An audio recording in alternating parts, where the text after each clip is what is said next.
ఆ దినమే సాయంకాలం అయినప్పుడు ఆయన అద్దరికి పోవద్దామని వారితో చెప్పగా, వారు జనులను పంపివేసి ఆయనను ఉన్నపాటున చిన్న దోణిలో తీసుకొని పోయిరి. ఆయన వెంబడి మరికొన్ని దోణిలు వచ్చెను. అప్పుడు పెద్ద తుఫాను రేగి ఆయన ఉన్న దోణి మీద అలలు కొట్టినందున దోణి నిండిపోయెను. ఆయన దోణె అమరమున తలగడ మీద తలవాల్చుకుని నిద్రించుచుండెను. వారాయనను లేపి, బోధకుడా, మేము నశించిపోవచ్చున్నాము, నీకు చింత లేదా అని ఆయనతో అనిరి. అందుకు ఆయన లేచి గాలిని గద్దించి నిశ్శబ్దమై ఊరకుండుమని సముద్రముతో చెప్పగా, గాలి అణిగి మిక్కిలి నిమ్మళమాయను. అప్పుడు ఆయన, మీరెందుకు భయపడుచున్నారు? మీరింకనూ నమ్మిక లేకయున్నారా అని వారితో చెప్పెను. వారు మిక్కిలి భయపడి, ఈయన ఎవరో, గాలియు సముద్రమును ఈయనకు లోబడుచున్నవని ఒకనితో ఒకడు చెప్పుకొనిరి. చదవబడిన వాక్యంలోని సన్నివేశం మీకు అందరికీ తెలుసు, ఇదేం కొత్త విషయం కాదు. యేసు ప్రభు అద్దరికి పోదామని తన శిష్యులతో అన్నప్పుడు ఒక చిన్న దోణిను ఏర్పాటు చేశారు. ఆ దోణి ఆయన ఎక్కాడు, అందులో వాళ్ళు కూడా ఉన్నారు. అయితే రాత్రంతా ప్రార్థన చేస్తూ పగలంతా సువార్త ప్రకటిస్తూ ఆయనకు విశ్రాంతి లేదు. ఆయన దేవుని రాజ్యమును గూర్చి ప్రచురపరుస్తూ, సాతాను కార్యాలను ఆటంకపరుస్తూ ఆయన పరిచర్యలో బిజీ అయ్యాడు. ఆయన దోణి ఎక్కిన తర్వాత ఆ అలల మీద దోణి అలాగే వెళ్తున్నప్పుడు ఆయన మానవ శరీరంలో ఉన్నాడు గనుక మనుష్య సంబంధమైన బడలిక ఆయనకి ఉందన్నట్టు కనపడుతుంది. అక్కడ ఆ దోణి అమరమున తలగడ మీద తలవాల్చుకొని పండుకున్నాడు, నిద్రపట్టాడు. యేసు సంపూర్ణ దేవుడు అన్నది ఎంత నిజమో, యేసు సంపూర్ణ మానవుడు అన్నది కూడా అంతే నిజం. అయితే పాపైన మానవుడు కాదు, పాపరహిత మానవుడు, స్పెషల్ యేసయ్య. ఆయన మన వలె సమస్త విషయములలో శోధింపబడినను పాపము లేనివాడుగా ఉన్నాడు. ఆదాము కూడా పరిశుద్ధ రక్తంతోనే భూమి మీదకి వచ్చాడు. మీకు తెలుసా సంగతి? ఆదాము పాపరక్తంతో రాలా, పరిశుద్ధ రక్తంతోనే భూమి మీదకి వచ్చాడు. అంటే సృష్టించబడ్డాడు. సృష్టించబడ్డప్పుడు ఆదాము పరిశుద్ధ రక్తమునే కలిగి ఉన్నాడు. కానీ ఆదాము శోధించబడి పాపము చేశాడు. అప్పుడేం జరిగింది? ఆదాము రక్తం మలినం అయిపోయింది. కానీ యేసు పరిశుద్ధ రక్తంతో వచ్చాడు. కానీ యేసు రక్తము పాపమును స్వాగతించలేదు, పాపమును వ్యతిరేకించింది, పాపమును వికర్షించింది, పాపమును ఆకర్షించలేదు. ఎక్కడ ఏ కోశాన చూసినా ఒక్క చోట కూడా ఆయన పాపము చేసినట్టు బైబిల్లో ఎక్కడా రాయబడలేదు. ఆయనే డైరెక్ట్గా స్టేట్మెంట్ ఇచ్చాడు, నా యందు పాపం ఉన్నదని మీలో ఎవడు స్థాపించును అని. రుజువు చేయగలవాడు ఎవడో రండి అని ఆయన పిలిచాడు. అంటే ఎవరికి దమ్ము లేకపోయింది. కానీ లోకంలో నేను గతంలో ఫాలో అయిన వాళ్ళని గమనించినప్పుడు వారు యథార్థంగా ఒప్పుకున్నారు, మేము పాపులమని. వాళ్ళే ఒప్పుకున్నారు. నేను హెడ్ ఆఫ్ ద డిపార్ట్మెంట్ అని ఎవరిని అనుకున్నానో వాళ్ళు ఒప్పుకున్నారు, మేము పాపులమని. వాళ్ళు ఏం పాపాలు చేశారో కూడా ఒప్పుకున్నారు. అవన్నీ రాయబడి ఉన్నాయి గ్రంథాల్లో. కానీ మానవ జాతి చరిత్రలో ఈ మాట పలకని మనుషుడు, ఈ మాట పలకని వ్యక్తులే అందరూ. నా యందు పాపమున్నదని మీలో ఎవడు స్థాపించుననే మాట ఎవరు పలకలేదు. ఎవరు పలకలేని మాట పలికిన ఒకే ఒక్కడు ప్రభువైన యేసుక్రీస్తు. నా యందు పాపమున్నదని మీలో ఎవడు స్థాపించును. రూపానికి ఆయన మానవ దేహంలో ఉన్నాడు. రక్తము కూడా పరిశుద్ధ రక్తం.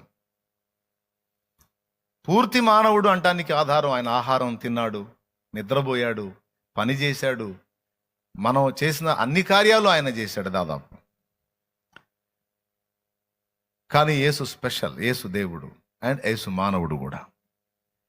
కాబట్టి ఆ మానవ సంబంధమైనటువంటి బడలిక నిద్రపోయాడు. అయితే ఆకలి కొన్నాడంటే అక్కడ ఒక కార్యం ఉంది, నిద్రపోయాడంటే అక్కడ ఇంకొక కార్యం ఉంది. ఆయనకి ఏ ఆ అనుభూతి కలిగిన దేహంలో అక్కడ కొన్ని కార్యాలు ఉన్నాయి, మనకు కొన్ని ప్రత్యక్షతలు ఉంటాయి. ఇదే మార్కు సువార్త 11లో ఆయన ఆకలి గొనగా ఆకులు గల అంజూరపు చెట్టు దగ్గరికి వెళ్ళి దాని చుట్టూ తిరిగాడు అని ఉంటుంది. దాని దగ్గర దాని చుట్టూ దాని నిండా ఆకులు ఉన్నాయి కానీ ఒక ఫలము కూడా లేదు. ఆ కారణం చేత ఆకులు గల అంజూరపు చెట్టుని శపించినట్టు రాయబడి ఉంది. అక్కడ కొన్ని ప్రత్యక్షతలు ఉంటాయి. అలాగే ఇక్కడ ఆయన నిద్రపోయాడు. శిష్యులున్న దోణిలోనే ఉన్నాడు. ఆ దోణిలో యేసు ఉన్నాడు, శిష్యులు ఉన్నారు. కానీ కొంచెం దూరం ప్రయాణం చేసిన తర్వాత గాలి తుఫాను రేగింది సముద్రం మీద. గాలి తుఫాను రేగి గాలి ఈడ్చీడ్చి కొడుతుంది. అలలు ఎగసెగసి పడుతున్నాయి. ఆ దోణెను కొడుతున్నాయి అలలు. ఆ దోణె వాతావరణం ఎలా ఉందంటే అది మునిగిపోయిద్ది, అనుమానం లేదు అన్నంత భయం గొలిపే విధంగా ఉంది. ఎందుకంటే యేసు ప్రభుకి దోణె ప్రయాణం కొత్త. ఎందుకంటే అవసరమైతే దోణెను తయారు చేయగలడేమో చెక్క పని చేసి. ఆయన చెక్క పని చేస్తాడు కాబట్టి చెక్కతో దోణెను తయారు చేస్తాడేమో కానీ దోణెలో ఎక్కి ప్రయాణాలు చేసినటువంటి అనుభవాలు యేసు ప్రభుకి బాప్తిస్మానికి ముందు ఎక్కడా రాయబడలేదు. ఎక్కడ రాయబడలేదు. బాప్తిస్మానికి ముందు ఆయన దోణి ప్రయాణాలు ఎక్కడ రాయబడలేదు.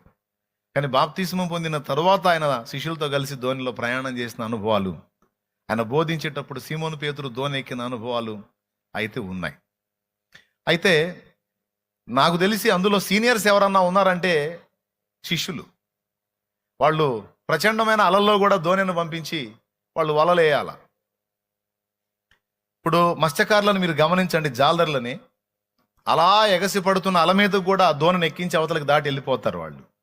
మనకైతే అన్ని కార్యక్రమాలు జరిగే అవకాశం ఉంటుంది ఆ సన్నివేశం చూస్తే. దేవునికి స్తోత్రం. ఎందుకంటే అలలు అలా లెగుస్తాయి. లేచినప్పుడు అల పైకి గుండె జారిపోతూ ఉంటుంది, అమ్మ మీద పడిద్దేమో అని. కానీ వాళ్ళు అసలు ఏం లెక్క లేకుండా దాని మీద ఆట ఆడుకున్నట్టు వెళ్తూ ఉంటారు. జాలర్లకు అసలు భయం ఉండదు, ఎందుకంటే వాళ్ళు లెగిస్తే దానిలోనే ఉంటారు కాబట్టి వాళ్ళకి ఏమి ఇబ్బంది ఉండదు. మనకు కూడా అలవాటైన పని మనకి ఎంత కంఫర్ట్గా ఉంటుందో చూడండి, బయట వాళ్ళకి అది చాలా ఇబ్బందిగా ఉంటుంది. అలాగే నాకు తెలిసి అక్కడ ఉన్న వ్యక్తుల్లో సీనియర్స్ ఎవరన్నా ఉన్నారంటే వాళ్ళందరూ జాలర్లు, శిష్యులు. కానీ ఆ గాలి తుఫాన్ రేగి ఆ దోణెను కొడుతున్నప్పుడు వారు భయపడ్డారు అని రాస్తుంది. వారు భయపడి యేసు ప్రభు దగ్గరికి వెళ్ళి ఆయనను లేపి, ప్రభువా మేము నశించిపోవచ్చున్నాము, నీకు చింత లేదా అని ప్రశ్నించారు.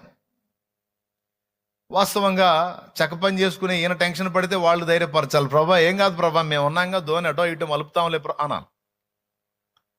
కానీ ఆయనేమో నిమ్మళంగా పండుకొని నిద్రపోతున్నాడు, తుఫాను కొడుతుంది, ఆయన లేవలేదు, ఇళ్ళు పోయి లేపుతున్నారు. ఏమని? ఈ సీనియర్ జాలర్లు, ఈ చేపల పట్టుటలో సీనియారిటీ కలిగిన వాళ్ళకే భయం వేసిందంటే ఆ దోణె సన్నివేశం ఎలా ఉందో ఒక్కసారి ఊహించండి. పెద్ద పెద్ద అలలను కూడా లెక్క చేయని సీనియర్స్ వాళ్ళు.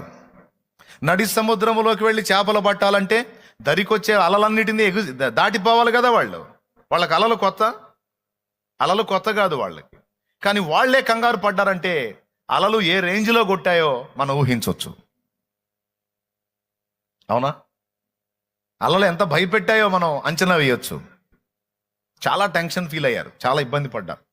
ఒక రకంగా చెప్పాలంటే వాళ్ళకు ఒక నిశ్చయత వచ్చింది, ఏంటంటే ఈ దెబ్బతో మనం అవుట్, ఇక మనం బతికే ఛాన్సే లేదు.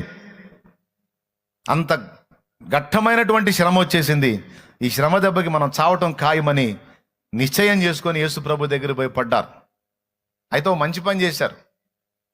వేరే ప్రయోగాలు ఏం చేయకుండా దోణిని అటో ఇటో తిప్పి బోర్లేయకుండా ఆ ప్రమాదంలో ఇక వాళ్ళు అదుపు చేయలేనటువంటి ప్రమాదం వాళ్ళ ముందుకు వచ్చినప్పుడు వాళ్ళు చేసిన అద్భుతమైన పని ఏంటంటే వెళ్ళి యేసుని మేల్కొలపటం, ప్రభువా అని కేకలు వేయటం. మనం సాధించలేనిది మనకు ఎదురైనప్పుడు, మనం చేతగానిది మనం ఎదుర్కొన్నప్పుడు మనకు వేరే దిక్కు లేదు, ప్రభువా అని కేకలు వేయటం తప్ప. వాళ్ళు ఆ పని చేశారు. ఆయన లేచాడు, లేచి వాళ్ళని అరవలా. మొదట వాళ్ళని అరవలా, చూశాడు, ఆ క్లైమేట్ చూశాడు. అలా దెబ్బకి దోణి గందరగోళం అయిపోతుంది.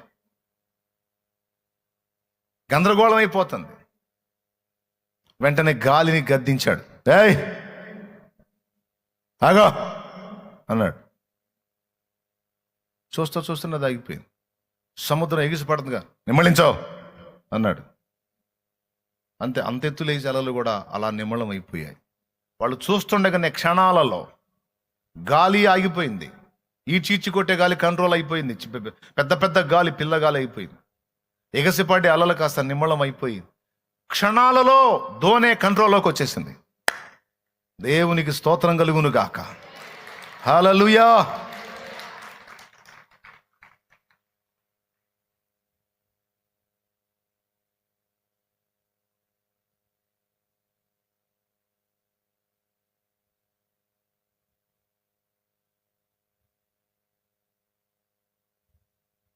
చూడండి, ఆ సన్నివేశం చూడండి.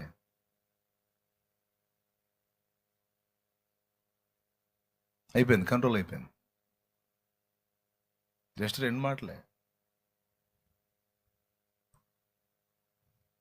అయిపోయింది. దేవునికి స్తోత్రం కలుగునుగా. హల్లెలూయా, హల్లెలూయా. అప్పుడు అది నిమ్మళం అయిన తర్వాత, కార్యం జరిగిన తర్వాత శిష్యులకి వెళ్ళి చూశాడు. చూసి ఒక మాట అన్నాడు, చూడండి 40వ వచనం. అప్పుడు ఆయన, మీరెందుకు భయపడుచున్నారు, మీరింకనూ నమ్మిక లేక ఉన్నారా అని వారితో చెప్పెను. మీరెందుకు భయపడుచున్నారు, మీరింకనూ నమ్మిక లేక ఉన్నారా? దేవునికి స్తోత్రం కలుగును గాక. హల్లెలూయా. ఇక్కడ ఈ మాట మనకి కీలకమైన మాట. మన బ్రతుకు దోణిలో యేసు ఉన్నాడు. లేఖనంలో అక్కడ ఏం రాస్తుందంటే, ఆయన ఉన్న దోణి మీద తుఫాను కొట్టింది అని ఉంది. చూడండి ఒకసారి, ఆయన ఉన్న దోణి మీద చూడండి. పెద్ద తుఫాను రేగి, 37వ వచనం, అప్పుడు పెద్ద తుఫాను రేగి ఆయన ఉన్న దోణి మీద అలలు కొట్టినందున దోణి నిండిపోయెను. ఎవరున్న దోణి మీద? యేసయ్య ఉన్న దోణి మీద పెద్ద తుఫాను రేగి కొట్టిందట. దేవునికి స్తోత్రం కలుగునుగా. ఇక్కడ పాఠం ఏంటంటే, యేసు ప్రభు ఉన్న దోణికి అసలు తుఫానే కొట్టదు అనే అభిప్రాయము తప్పు. యేసు ప్రభు మన బ్రతుకు దోణిలో ఉంటే అసలు తుఫానులే రావు అన్న అభిప్రాయము తప్పు. దేవునికి స్తోత్రం. యేసు ప్రభు మన బ్రతుకు దోణిలో ఉన్న పెద్ద తుఫానులు రేగి మన మీద, మన దోణి మీద, బ్రతుకు దోణి మీద కొట్టడం అనేది జరిగిద్ది. కొట్టదని లేఖనంలో ఎక్కడ రాయబడలేదు. యెహోవా యోసేపునకు తోడై ఉండెను, యోసేపు తన అన్నల చేత ద్వేషింపబడెను. యెహోవా యోసేపునకు తోడై ఉండెను, అతడు ఐగుప్తునకు 20 తులాల వెండికి అమ్మబడెను. యెహోవా యోసేపునకు తోడై ఉండెను, ఐగుప్తులో యోసేపు నిందపాలాయను. యెహోవా యోసేపునకు తోడై ఉండెను, యోసేపు జైలుకి నెమ్మది లేకుండా, నా గుండెకు నిబ్బరం లేకుండా, నాకు ఈ బాధలేంటి? ఎందుకంటే మంది కూడా దోణి సముద్రంలో ప్రయాణం చేసినట్టుగా మంది కూడా ఒక సముద్రయానం. లోకం అనే సముద్రంలో మనం కూడా ప్రయాణికులం. ఒకప్పుడు సింగిల్గా ప్రయాణం చేశాం, ఇప్పుడు మన బ్రతుకు దోణిలోకి యేసయ్యను ఎక్కించుకున్నాం. ఇప్పుడు మన దోణిలో మనం సింగిల్గా లేం, మనం మన ఫ్యామిలీతో పాటు యేసయ్య కూడా మన దోణిలో ఉన్నాడు. పాఠం ఏంటంటే, దోణి మీద తుఫాన్లు ఇప్పుడు కూడా కొడతానే ఉంటాయి. అయితే యేసు ప్రభు ఇక్కడ అడుగుతున్న ప్రశ్న ఏమిటంటే, నువ్వెందుకు భయపడుచున్నావు, నువ్వింకా నమ్మిక లేక ఉన్నావా అని అడిగాడు. అంటే యేసు ప్రభు మన బ్రతుకు దోణిలోనికి ప్రవేశించిన తర్వాత, ఇంతకు ముందు జీవిత కాలంలో ఎన్నో తుఫాన్లు వచ్చాయి, ఎన్నో ఒడిదుడుకులు వచ్చాయి, ఊహించని పరిణామాలు ఎదురు చూసాం, అనుభవించాం. అయితే వాటన్నిటినీ సమసిపోయేటట్టు ఆయన చేసి ఆశ్చర్యకరమైన మలుపులు తిప్పి మన బ్రతుకు దోణిను ఆగిపోకుండా, మునిగిపోకుండా సాగిపోయేటట్టు ఆయన ఇప్పటిదాకా చేస్తూ వచ్చాడు. శిష్యులను అడుగుతున్న ప్రశ్న ఏంటంటే, మీరెందుకు భయపడుచున్నారు, మీరు ఇంకనూ నమ్మిక లేక ఉన్నారా అంటే, భయం ఎప్పుడొచ్చిద్ది అనే దానికి అక్కడ సమాధానం చెప్తున్నాడు. ఎప్పుడు మనం నమ్మకాన్ని కోల్పోతామో, విశ్వాసాన్ని కోల్పోతామో, అప్పుడు భయము మనల్ని ఆవరించిద్ది. భయము విశ్వాసము కలిసి ఉండవు. భయము విశ్వాసము కలిసి కాపురం చేయవు. విశ్వాసం ఉన్న దగ్గర భయానికి తావు లేదు, భయం ఉన్న దగ్గర విశ్వాసము లేదనే అర్థం. దేవునికి స్తోత్రం. హల్లెలూయా. శిష్యులను అడుగుతున్న మాట ఏమిటంటే, మీరు ఇంకనూ నమ్మిక లేక ఉన్నారా అంటే అర్థం ఏంటంటే, గతంలో కొన్ని కార్యాలు వాళ్ళు కళ్ళారా చూశారు. ప్రభు చేసిన కార్యాలు, మానవాతీతమైన కార్యాలు, వాళ్ళు ఊహ కూడా ఊహించని అద్భుతాలు వాళ్ళు కళ్ళారా చూశారు. చూసి కూడా, అనుభవించి కూడా, ఇన్ని చేసిన వాడు తమ ధోనిలో ఉన్నాడని ఎరిగి కూడా తాము ఒంటర్లమైనట్టు, తమ ధోనిలో యేసు లేడన్నట్టు, తమ జీవితంలో యేసు లేడన్నట్టు, యేసు వారిని వదిలేసి వెళ్ళిపోయాడన్నట్టు భయం భయం భయం భయం భయం భయం భయం భయం గుప్పెట్లో బ్రతకటం దేవుని బాధ కలిగించింది. దేవునికి బాధ పెట్టింది. దేవునికి బాధ కలిగించింది, ఆయన్ని బాధ పెట్టింది అని అడుగుతున్నారు. ఇప్పుడు ఇదే మొదటిసారి అయితే మీరు భయపడటంలో అర్థం ఉంది. అర్థమైందా? మీ జీవితంలో పెను తుఫాన్లు రేగటం, వాటిని నేను ఆపటం అనేది ఇది మీ జీవితంలో మొదటిసారి అయితే మీరు భయపడటంలో అర్థం ఉంది. ఎందుకంటే ఇంతకుముందు అనుభవాలు లేవు కాబట్టి. మీరు నా కార్యములు ఎరగని వారైతే, మీరు నా స్పర్శను తెలియని వారైతే, మీరు నా కృపను ఎరగని వారైతే, నా ప్రేమను తెలియని వారైతే, నా శక్తిని ఎరగని వారైతే, నా కార్యములు చూడని వారైతే, ఇదే మొదటిసారిగా మీరు నా యొద్దకు వచ్చిన వారైతే మీరు ఎదుర్కొంటున్న ప్రతికూలతలో మీరు భయపడటంలో అర్థం ఉంది. కానీ ఇదే మొదటిసారి నీ జీవితంలో నేను కార్యాలు చేయటం అనేది, లేకపోతే గతంలో నువ్వు అనుభవించావా? దేవుడు అడుగుతున్నాడు నేను, నువ్వేం చెప్తావు? నీ సమాధానం చెప్పు. నేను గతంలో అనేక కార్యాలు అనుభవించాను అన్నోళ్ళు చేతులు ఎత్తండి. నేను ప్రాక్టికల్ లైఫ్లో, నా వ్యక్తిగత జీవితంలో చాలా కార్యాలు, దేవుని కార్యాలు నేను అనుభవించాను అన్నోళ్ళు చేతులు ఎత్తండి. దేవునికి స్తోత్రం. దేవుని కార్యాలు నాకు కొత్త కాదు, దేవుని చర్యలు నాకు కొత్త కాదు. దేవుని శక్తిని, దేవుని జ్ఞానాన్ని, దేవుని ప్రేమను నేను రుచి చూడకుండా ఉండలేదు, నేను రుచి చూశాను అని ఒకవేళ నువ్వు అనుకుంటూ ఉంటే, ఇప్పుడు నువ్వు ఆ మాట సాక్ష్యం ఇస్తే, ఇప్పుడు ఆయన నిన్ను స్ట్రైట్గా అడుగుతున్నాడు, అట్లయితే నువ్వు ఎందుకు భయపడుతున్నావు అని. రుచి చూశానన్నావుగా, నా జ్ఞానం మీద నీకు విశ్వాసం ఉందన్నావుగా, నమ్మకం ఉందన్నావుగా, నా ప్రేమ మీద నీకు నమ్మకం ఉందన్నావుగా, నా ప్రేమను నమ్మితే నేను నీకు అన్యాయం చేయనని తెలుసుగా, నా ప్రేమను నువ్వు నమ్మితే నేను నీకు అన్యాయం చేయనని నీకు తెలుసు కదా, నా జ్ఞానాన్ని నమ్మితే నేను సమస్తము సమకూర్చి, నా జ్ఞానముతో సమస్తము సమకూర్చి నీ మేలుకే తిప్పుతానని నీకు తెలుసు కదా, నా శక్తి నీ ఎరిగి ఉంటే నువ్వు కలవరంలో, భయంలో ఉండవు కదా. కానీ ఈరోజు నువ్వు ఇంతగా కొన్ని ప్రతికూలతలకు భయపడుతున్నావు, బాగా ఆలోచిస్తున్నావు, కృంగిపోతున్నావు, పదే పదే పదే పదే తలంచుకొని ఇబ్బంది పడుతున్నావు అంటే నువ్వు ఇంకా నమ్మిక లేక ఉన్నావని నేను అనాల్సి వస్తుంది అంటున్నాడు ఆయన. దేవునికి స్తోత్రం కలుగును గాక. పెద్దగా చెప్పాలి మీరు. ఏం లేక ఉన్నావు అంటే నువ్వు భయపడటంలో అర్థం లేదని చెప్తున్నాడు ఆయన. రెండు నీకు తెలుసు. ఒకటి, నేను చేసిన కార్యాలు నీకు తెలుసు. రెండు, నీ ధోనిలో నేను ఉన్నానని కూడా నీకు తెలుసు. నేను నీకు తోడుగా ఉన్నానని నీకు తెలుసు, నీతోనే ఉన్నానని నీకు తెలుసు. నేను నీతో ఉన్నానని తెలుసు. నా శక్తి, ప్రేమ, జ్ఞానం మూడు తెలుసు నీకు. తెలిసి కూడా మరి నువ్వు కలవరపడటంలో అర్థం లేదు కదా. అందుకే పాయింట్అవుట్ చేయాల్సి వచ్చింది వాళ్ళని. లేకపోతే అంతవరకు గద్దించి ఊరుకునేవాడు, సైలెంట్ పోయి కూర్చునేవాడు. నేను ఉండగా నీ ధోనిలో నిన్ను ముంచగలిగే సముద్రమే లేదు. నిన్ను ముంచగలిగే సముద్రమే, అగాధ సముద్రాలకు నీవే ఎల్లలు వేసితివి. అగాధ సముద్రాలకు నీవే ఎల్లలు వేసితివి. జలములలో పడినే వెళ్ళినా, జలములలో పడినే వెళ్ళినా నన్నేమి చేయవు నా యేసయ్యా, నన్నేమి చేయవు నా యేసయ్యా. నీకే వందనం, నీకే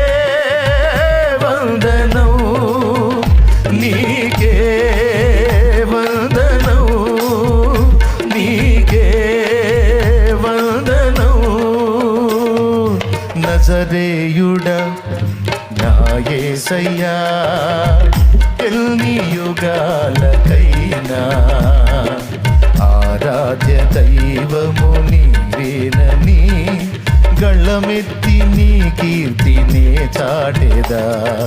నజరేయుడా నా యేసయ్యా, ఎన్ని యుగాలకైనా ఆరాధ్య దైవము నీవేయని గళ్ళమెత్తి నీ కీర్తినే చాటెదా. నజరేయుడా నా యేసయ్యా.